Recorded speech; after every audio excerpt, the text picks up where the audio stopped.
Herkese merhaba arkadaşlar, ben Duran Caymaz. Bugün sizlere dünyada bir ilk anlatacağım konu PHP ile MMORPG server yapımını, yani online bir oyun yapımının temellerini göstereceğim.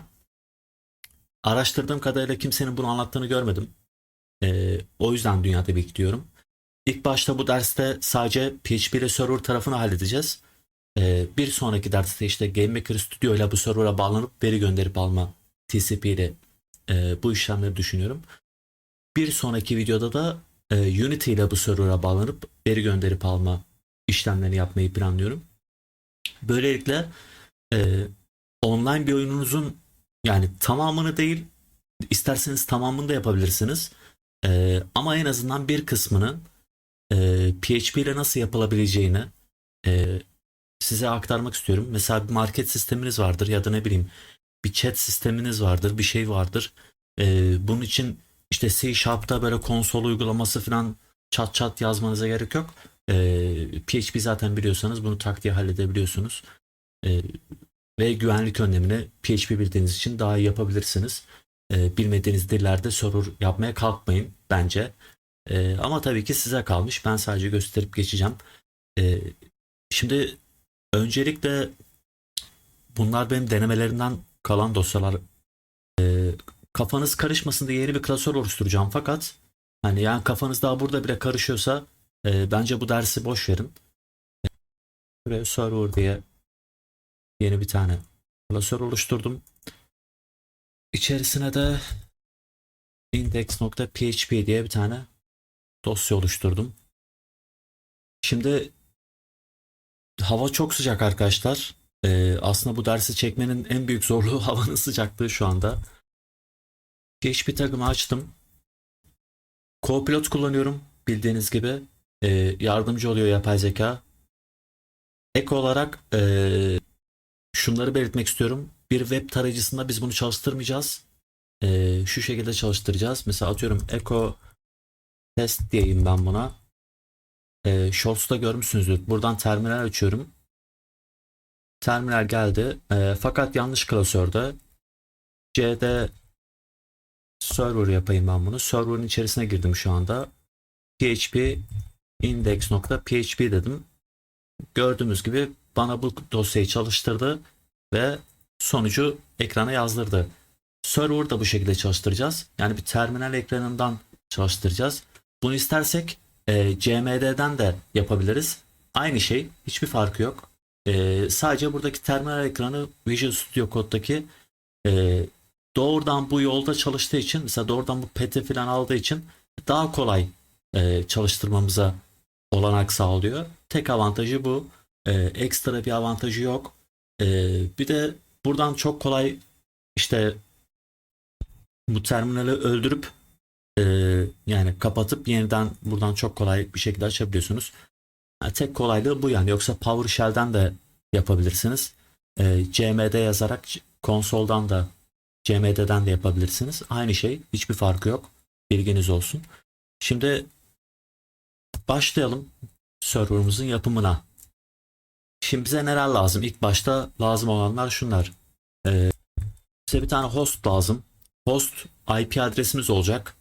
Ee, Bizimkisi localhost olacak. Şimdilik herhangi bir IP'de çalışmadığımız için, lokalde çalışacağımız için. Ama bir Amazon web server'ı kiralarsak, işte atıyorum oraya examp kurarsak ve oradan bir port açarsak bize bir port da lazım. String türünde değil, portumuz ne olsun? Integer türünde mesela 1, 2, 3, 4 olsun. Amazon'da bir e, işte web server açarsak orada aslında buraya Amazon'un IP adresini girmemiz lazım. Ve Amazon'da oluşturduğumuz e, ya da işte Microsoft Azure'da oluşturduğumuz port adresini açtığımız portu buraya girmemiz lazım. Ya da bu portu açmamız gerekiyor o tarafta. Ama kesinlikle localhost olarak kalmamalı. Çünkü uzaktaki bir bilgisayara bağlanırken localhost'a bağlanmaz. Çünkü localhost aslında sizin bilgisayarınız. Zaten bu konuları biliyor olmanızdan yola çıkarak devam edeceğim sadece. Şimdi Evet, burada güzel bir kod öneriyor bana ama ben böyle yapmayacağım. Ben server diye başlatacağım. Okey. Bu şekilde başlayabilir. Şimdi burada ne yaptı? Burada bana bir tane soket yarattı. IPv4 tipinde olacağını söyledik biz. Yani IPv4 formatında bir yere bağlanacağını söyledik. Socket stream de şu demek. TCP olarak veri gönderip alacağız biz. TCP olarak veri gönderip alacağımız için bunun karşılığı PHP'deki bu sock stream olarak geçiyor. Yani socket stream olarak geçiyor. Altında da yani result, evet, ama buna gerek yok. Direkt biz buraya socket bind olarak da yazabiliriz. Burada dedik ki bu server'a bu localhost ve bu port adresine bağlan. Bağlanamazsan işte hata yazdır. İşte ya da burada hata yazdır. Altında bir komutumuz daha var. Listen komutu. Bu soketi dinle. Fakat burada backlog diye bir şey koydu kendisi. Ben koymayacağım. Sadece soketi dinlemesini istiyorum. Tek yapması gereken işlemin bu olmasını istiyorum. Hatta buna da bir orada bir hata döndürtebilirim. Hani soketi de dinlemeyi başaramıyorsa bir hata dönder. Bakalım bir ne yapmış. Gördüğümüz gibi hiçbir şey yazdırmadı ekrana. Çünkü çalıştı. Aslında böyle bir şey var. Ee, Yani aslında çalıştığı için hiçbir şey yazdırmadı ekrana. Yoksa hataları verebilirdi. Fakat şöyle bir şey de var. Biz bu çalıştırdık ama bu soketi biz kapatmadık. O yüzden kodumuzun en altına socket close diye bir kodumuz var. Soketimizi kapatıyor. Yani bağlantımızı kapatıyor bizim. Ee, O yüzden biz bu komutu istediğimiz kadar çalıştırsak da kapandığı zaman ya da bu terminal kapandığı zaman soketimiz kapanacak. E, Yani açık kalmayacak soketimiz arka planda. O yüzden e, artık diğer komutlara geçebiliriz. Diğer komutlarda da şöyle bir şey var. Bir döngü yaratmam lazım benim burada. Şimdi bu çalıştı ve kapandı gördüğünüz gibi. Burada herhangi bir ekstra bir şey olmadı yani. Sürekli dinlemeye devam etme gibi bir durum söz konusu olmadı. Çalıştı, kapandı. Bunun ben sürekli aktif kalmasını, sürekli dinlemeye devam etmesini istediğim için buraya while true ile sonsuz bir döngü yaratacağım. Bu döngünün içerisinde de şöyle yapacağım. Evet, aşağı yukarı yapacağım şey bu ama bunu şöyle yapacağım. Client diyeceğim. E, Yani dinlenecek taraf socket backup. Bunu soketi kabul et. Server tarafında. Şimdi bağlanamazsa burada hata verdirmek istemiyorum.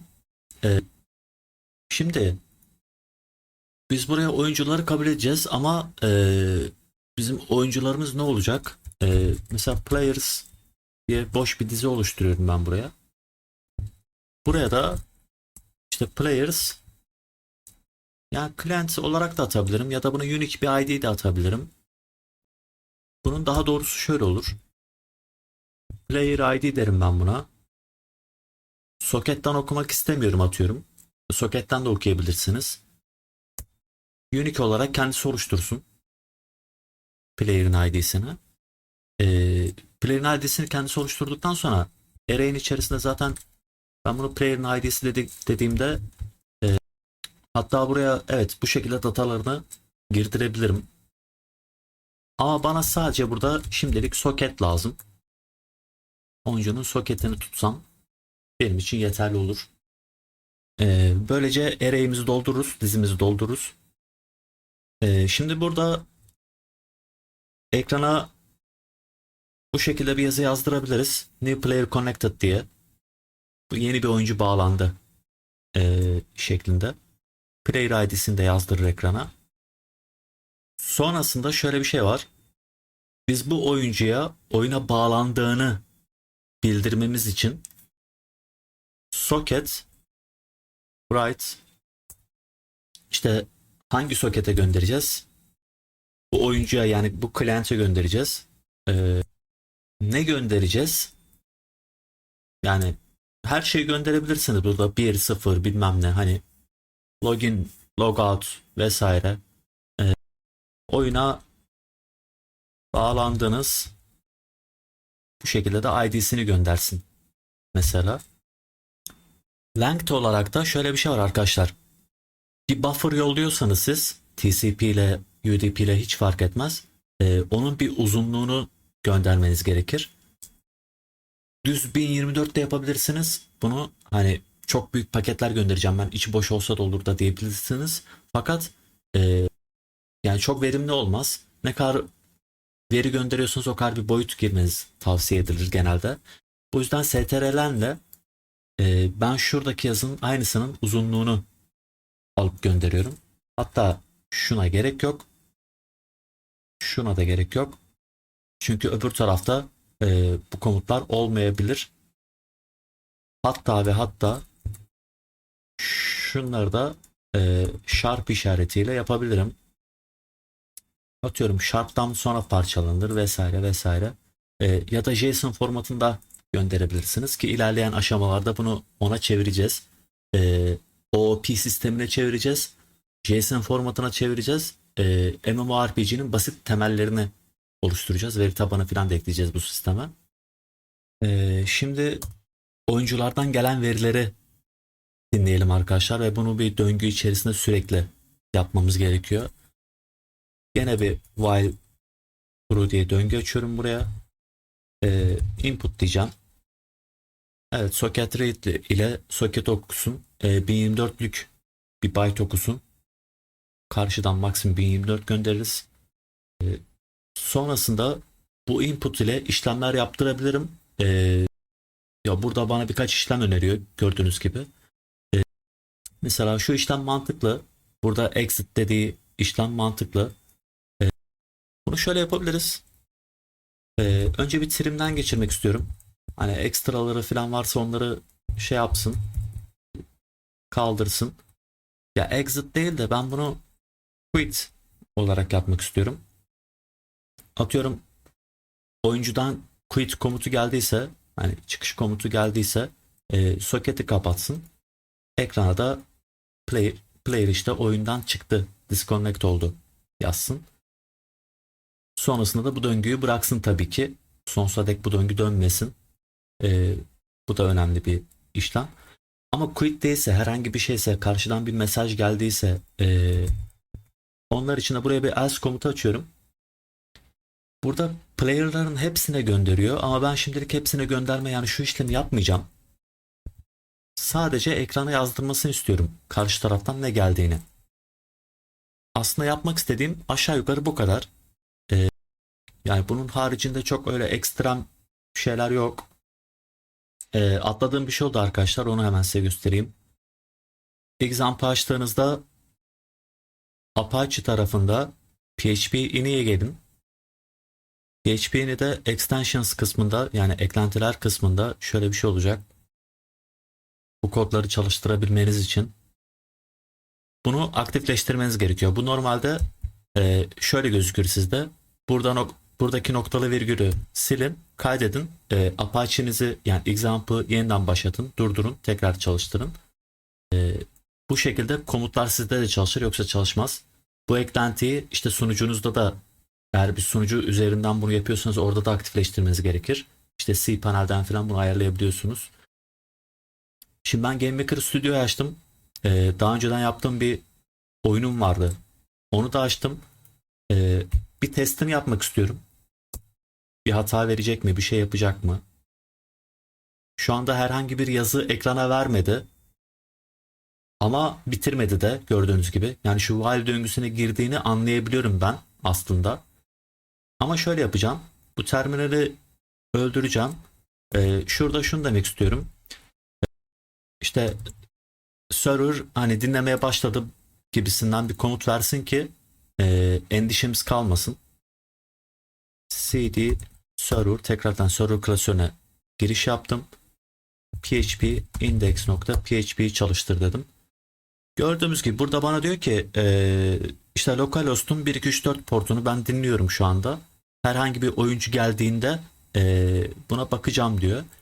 Şimdi GameMaker Studio'yu ben açtım tekrardan. Objelerde burada Clients tarafında. Gerçi bu portu falan soruyormuş. Okey. Bunu doğrudan çalıştırıyorum. Localhost aynısı. Aynı şey. Hani ha 127.0.0 işte bir yazmışsınız. Ha bunu yazmışsınız. Ha localhost yazmışsınız. Ee, Fark eden hiçbir şey yok arkadaşlar. İkisi de aynı şey demek. Burada sadece porta benim dikkat etmem lazım. Portum 1, 2, 3, 4 olacak. Mesela gördüğünüz gibi New Player Connected dedi. Bağlantımı kabul etti benim. Başka herhangi bir veri göndermediğim için client tarafında herhangi bir şey yapmadı yani.